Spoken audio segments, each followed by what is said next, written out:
Next we're going to move on and do this truss play. Now truss play is axial, right? Truss axial play is the same thing. So if you write that in here if you like, axial, which means along the shaft this way. If that's the shaft, it's going that direction. Also known as in float sometimes, alright?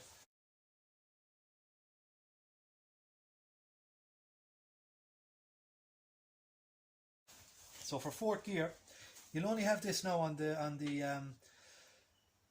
say the gears that are free on the shaft, alright? You wouldn't have it on the likes of that gear now, because it's attached to the shaft, alright? So that can't move up and down, it's part of the shaft, alright? But you will have it on, say, first here, and I don't know if you can see it on the camera, but see the slight up-down movement on first there? Quite small, alright?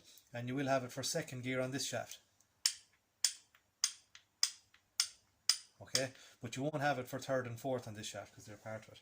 And you can say the opposite then for this shaft here.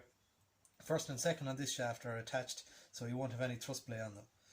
But third up and down like that, and fourth up and down like that, so you will have it for them. Okay.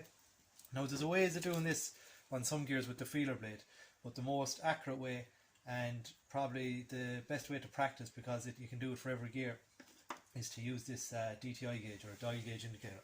Alright, so basically what you do is you get your dial gauge and you set it up into one of these gears here. Set it up on the end of a tooth, okay, like so. Alright, and we're going to preload the gauge now, lads, so make sure it goes around at least once. Okay, so that's preloaded now, and I'm going to tighten everything up.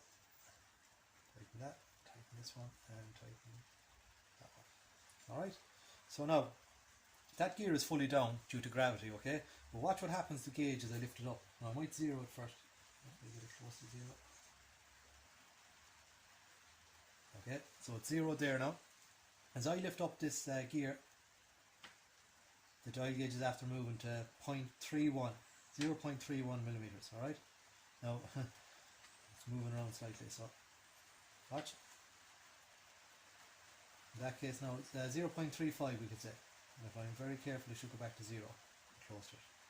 So that movement there on the dial gauge, guys, that's our thrust play for that gear.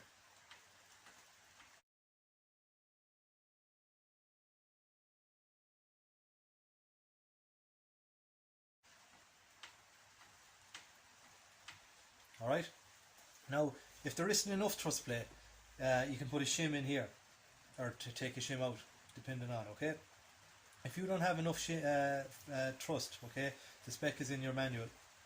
If you have too much movement up and down, you put in a thicker shim, and if you don't have enough movement up and down, you put in a thinner shim between the bearing and the gear. Alright, so you need these clearances, lads, to allow for oil and to allow for expansion due to heat.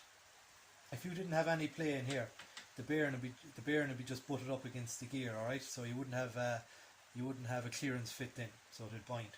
Alright, and if I wanted to do third gear now, what I'd have to do is I'd take out this shaft, turn it on its head, and put the dial gauge this side. Alright, so then you can move that up and down and the dial gauge will read it. Alright, so that's thrust clearance, handy enough. What did we say it was? I'll measure it again. We zeroed this, lad. Zeroed. It's on the tooth. Okay, so lift it up. 0.34 of a millimeter. This is for fourth gear still. No, 0.34 mm. Okay, and we'll check that against our spec after.